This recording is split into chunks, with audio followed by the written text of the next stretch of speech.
Parler de l'avenir énergétique de la France face à la hausse des prix et à la guerre en Ukraine, des questions se posent sur l'approvisionnement du pays. Faut-il craindre des restrictions, voire des pénuries cet hiver? Pour y faire face, le gouvernement a décidé de rouvrir la centrale à charbon de Saint-Avold dans Moselle. On va vous y emmener dans quelques instants, mais d'abord, on va accueillir nos invités qui s'installent sur ce plateau. Bonjour Daniel Salmon, merci beaucoup d'être avec nous. Vous êtes sénateur écologiste d'Ille-et-Vilaine. Et bonjour Antoine de Ravignon, merci d'être là. Vous êtes rédacteur en chef adjoint à Alternatif économique et vous êtes auteur de ce livre qu'on va voir, Nucléaire, Stop ou encore.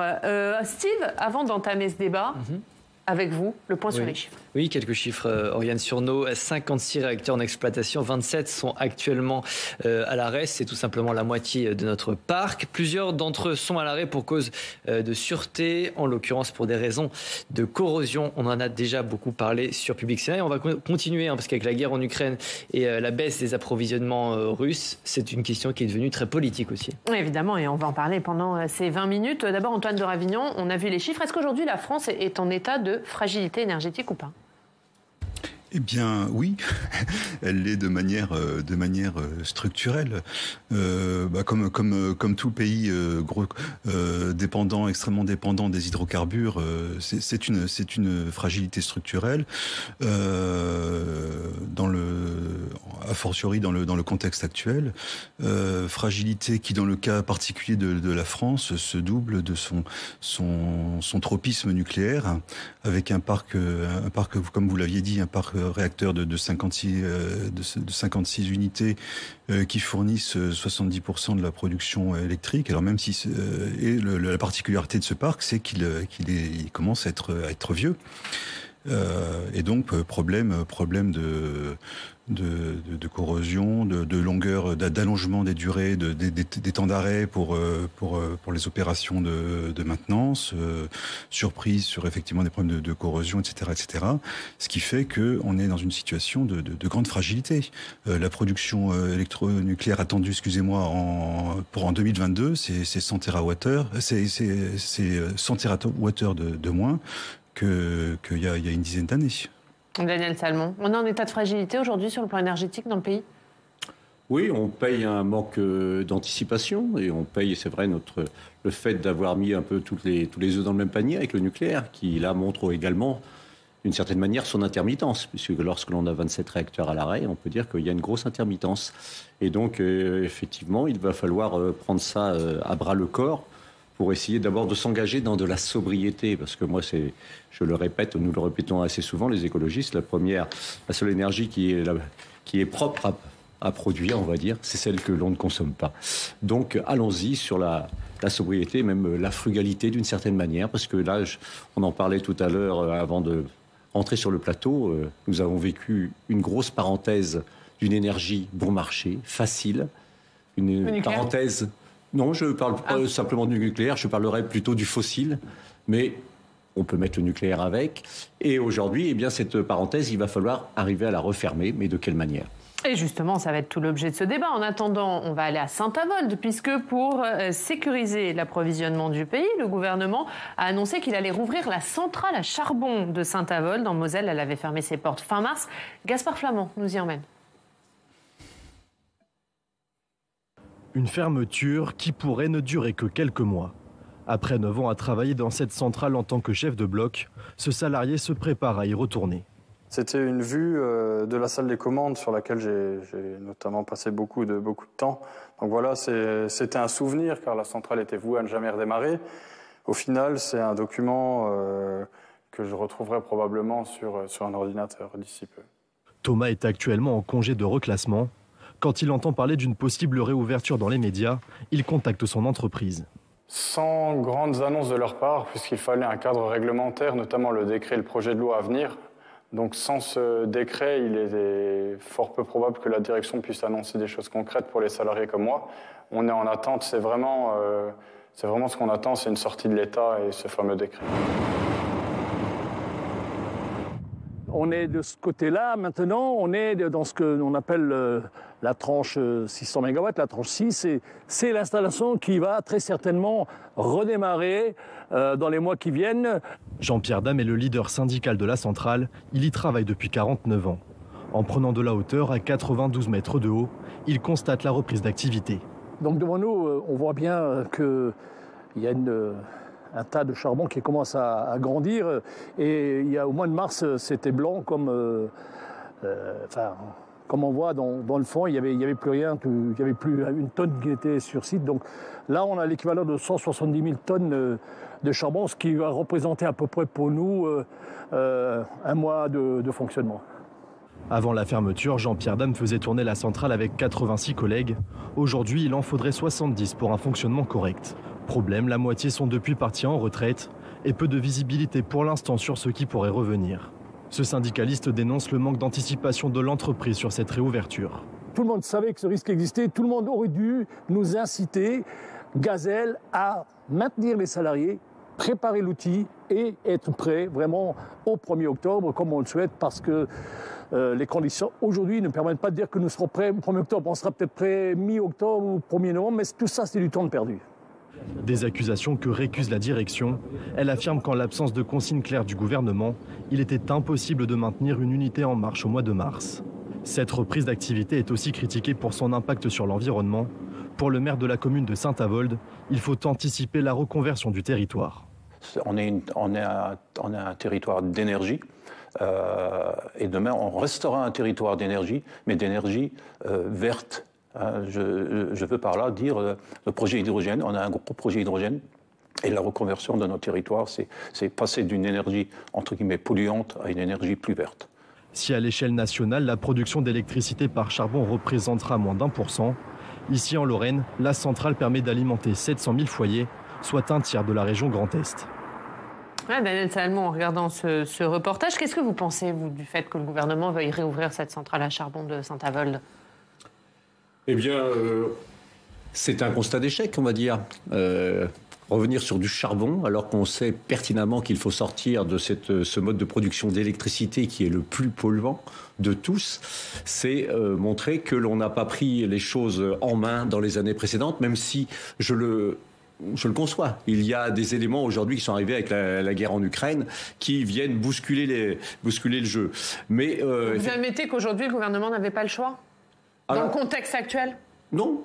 Je pense qu'il reste, il y a toujours des choix dans la vie. Il faut faire les bons. Et je pense que quand je vous parlais de sobriété, on sait qu'aujourd'hui, rien que les veilles dans les maisons, aujourd'hui, c'est l'équivalent pratiquement d'un réacteur nucléaire. Donc, je pense en préparant les Français à une sobriété appuyée à l'hiver prochain, on peut se passer de ce genre de centrales qui sont très émettrice. Alors, c'est une centrale de 500 MW. Vous voyez, je suis breton. Dans baie de Saint-Brieuc, on a un parc éolien offshore qui doit faire à peu près 500 MW. Eh bien voilà, ça piétine. Ça fait très longtemps qu'il devrait être lancé. Eh bien voilà, ce sont ces décalages. C'est ce que j'allais vous dire. Il ne voit pas le jour. Il y a des contestations. Bon, donc, comment on fait aujourd'hui pour assurer la sécurité, en tout cas l'approvisionnement énergétique de la France cet hiver ? Ah allez-y, non mais je vais faire réagir d'abord, avant de vous poser cette question, Daniel Salmon, au reportage qu'on vient de voir, Antoine de Ravignon, est-ce que la réouverture de cette centrale à charbon, pour vous, elle était nécessaire et est-ce qu'elle a été suffisamment bien préparée quand on entend les gens sur place ? Je pense qu'il est difficile de préparer ce genre de choses. La guerre en Ukraine était par définition imprévisible, donc on est dans une situation d'urgence. Il faut passer l'hiver. Personnellement, je suis pas. Certes, si on avait mieux anticipé notre transition bas carbone, on aurait peut-être pu éviter cette réouverture en urgence. Personnellement, ça me choque pas excessivement. S'agissant d'une mesure d'urgence et si c'est destiné à passer l'hiver. Mais pour vous, ça va être une mesure d'urgence ou c'est du provisoire qui pourrait durer ? Je pense que c'est du provisoire. C'est comme ça que je le comprends. On n'aura pas besoin de maintenir cette centrale à charbon en activité une fois l'hiver passé pour vous ? L'objectif, c'est qu'on sorte très rapidement du charbon et des fossiles. Et là, les choses sont claires. Le problème, c'est qu'on a une orientation de long terme qui est assez claire, qui est la sortie des fossiles d'ici 2050 pour tous les pays européens, une baisse de moitié d'ici 2030 dans 8 ans. Mais vous avez vu le rapport du Haut Conseil pour le climat publié hier qui nous dit que la réponse de la France est insuffisante. est 2 fois trop faible par rapport à ce qu'il faudrait faire. Donc si en même temps que l'annonce du prolongement de quelques mois de Saint-Avold, on me dit oui, on met le paquet sur les économies d'énergie, sur la sobriété, sur la relance des sources bas carbone, j'achète. Mais le problème, c'est qu'on n'a pas ça. On est dans un flou total sur ce qu'il faut faire aujourd'hui pour engager cette transition bas carbone. On piétine. Et donc, c'est ce qui rend ce débat sur la centrale à charbon c'est assez inaudible. C'est qu'on pourrait l'accepter comme solution d'urgence si à côté, il y avait un plan clair. Est-ce que la réouverture de cette centrale à charbon, je vous pose une question un peu provoque pour vous, Daniel Sermon, c'est pas aussi lié à la volonté des écologistes d'abaisser la part du nucléaire dans le mix? Est-ce que si on avait plus travaillé sur le nucléaire, on ne serait pas obligé aujourd'hui de rouvrir cette centrale à charbon? C'est un vrai sujet. C'est clair qu'on a un parc nucléaire qui est très vieillissant. Le nucléaire, d'une manière chronique, est une énergie sale et qui, en vieillissant, est de plus en plus dangereuse. Effectivement, on revient souvent sur Fessenheim. Mais pourquoi est-ce qu'on a fermé Fessenheim? Parce que Fessenheim est sur une faille, parce que Fessenheim n'est pas du tout aux normes post-Fukushima. Il aurait fallu des investissements colossaux. Et on voit bien aujourd'hui que les centrales nucléaires, on a parlé de la corrosion aujourd'hui, on a parlé des problématiques de maintenance avec le Covid, n'est pas en état de fournir de l'énergie. Effectivement. Donc, le nucléaire doit être réinterrogé dans sa globalité. Effectivement, nous sommes pour une sortie du nucléaire dans les 1 ou 2 décennies qui viennent, parce que, comme on n'a pas anticipé, on est face au mur.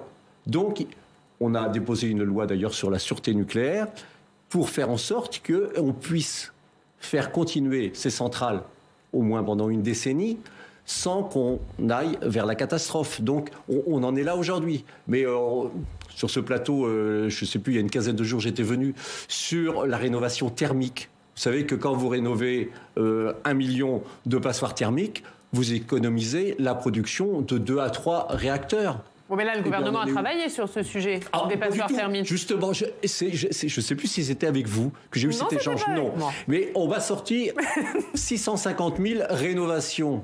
Non, 650 000 dépôts de dossiers, ma prime rénove.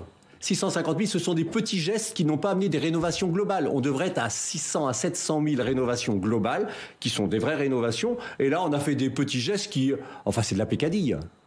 Pour reparler justement de cette stratégie sur le nucléaire, Steve a regardé pour nous, vous avez fait le bilan du quinquennat d'Emmanuel Macron sur cette question du nucléaire. Un quinquennat marqué par quelques revirements. Des revirements et un coming out à l'occasion de l'élection présidentielle. Mais avant d'en parler, on va peut-être faire un petit retour en arrière. Retour en 2017, juste avant son élection. Emmanuel Macron disait vouloir baisser la part du nucléaire dans le mix électrique français. Il s'inscrivait alors dans les pas de François Hollande qui promettait la réduction du nucléaire de 75 à 50% de notre mix énergétique d'ici à 2025. On écoute le candidat Emmanuel Macron. On a un problème de dépendance parce que ça n'est pas bon d'avoir 75% de notre énergie électrique qui dépend du nucléaire. Maintenant, est-ce que le 50% 2025 est atteignable? Je ne sais pas vous le dire aujourd'hui, mais je veux me mettre dans cette trajectoire.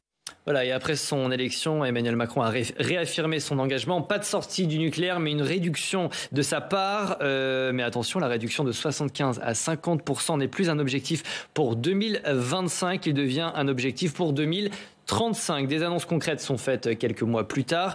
Fin 2018, Emmanuel Macron promettait l'arrêt de 14 réacteurs d'ici à 2035. Un mouvement qui commence effectivement à l'été 2020 avec l'arrêt définitif des 2 réacteurs de Fessenheim. C'était une promesse de François Hollande à l'origine. Promesse tenue, promesse réalisée par Emmanuel Macron donc en 2020, Oriane. Et en 2020, justement, le discours du chef de l'État va commencer à s'infléchir. Oui, alors par petites touches, progressivement, sans vraiment le dire.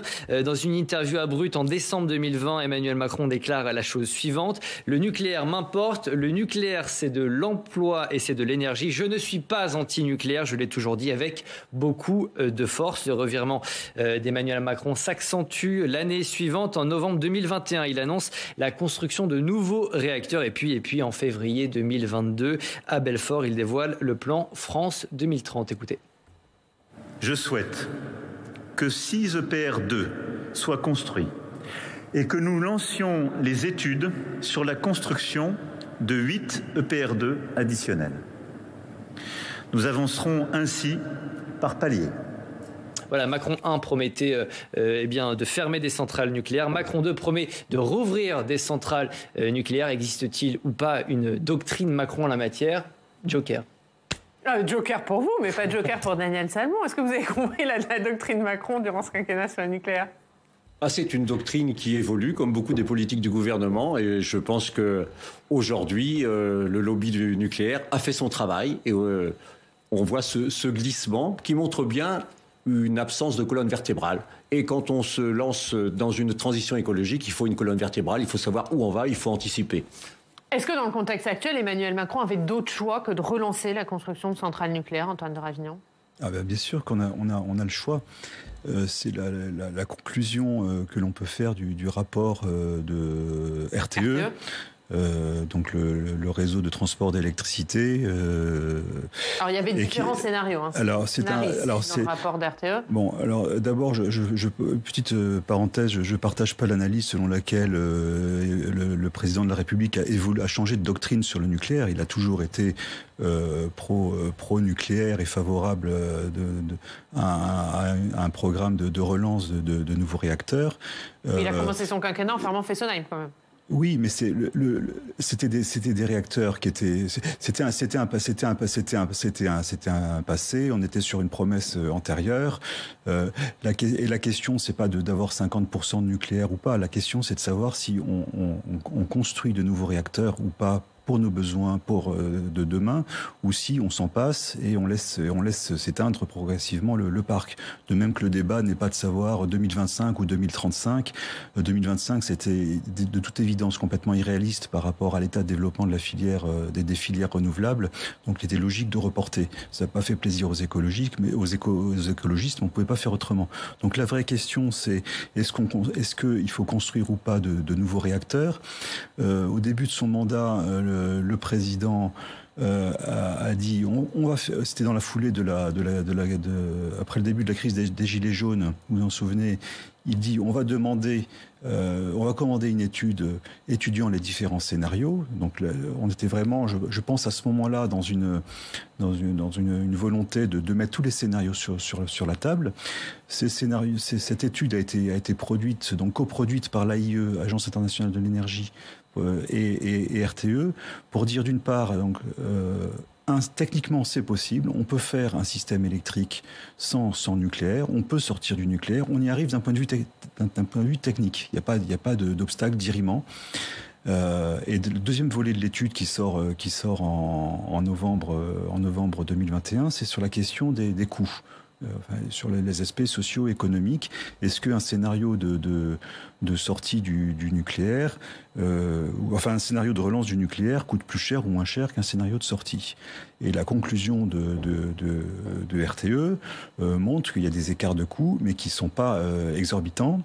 Et surtout si on regarde les différents scénarios et qu'on se rapproche des scénarios médians, et si on enlève les questions de coûts, si on enlève un certain nombre d'hypothèses sur les coûts de financement, on s'aperçoit que des coûts de sortie ou de coûts d'entrée, les coûts de sortie nucléaire ou coûts de relance sont finalement équivalents. Mais juste pour qu'on soit clair, Antoine de Ravignan, pour vous, on a le choix. Il y a effectivement 6 scénarios dans RTE qui étaient très différents les uns des autres. D'un point de vue technique, on a le choix, oui. Ça veut dire qu'Emmanuel Macron n'était pas obligé de relancer la filière nucléaire pour vous?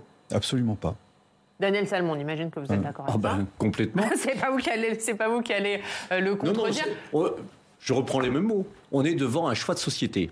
Est-ce que l'on repart sur du nucléaire, du nouveau nucléaire, avec toutes les problématiques qui vont avec? Aujourd'hui, vous le savez, est-ce qu'on est en capacité de dire ce qui va se passer dans 5 ans, dans 10 ans, dans 15 ans? Le nucléaire implique d'avoir une société technologique sur des siècles, voire des millénaires. Or, on est incapable de promettre cela. On voit bien qu'il y a 5 ans, on ne savait pas qu'il y aurait une pandémie, on ne savait pas qu'il y aurait la guerre en Ukraine. On va aller vers un monde de plus en plus instable, on le voit tous les jours, et le nucléaire n'est pas compatible avec l'instabilité. Très clairement, c'est une énergie engageante sur le temps long.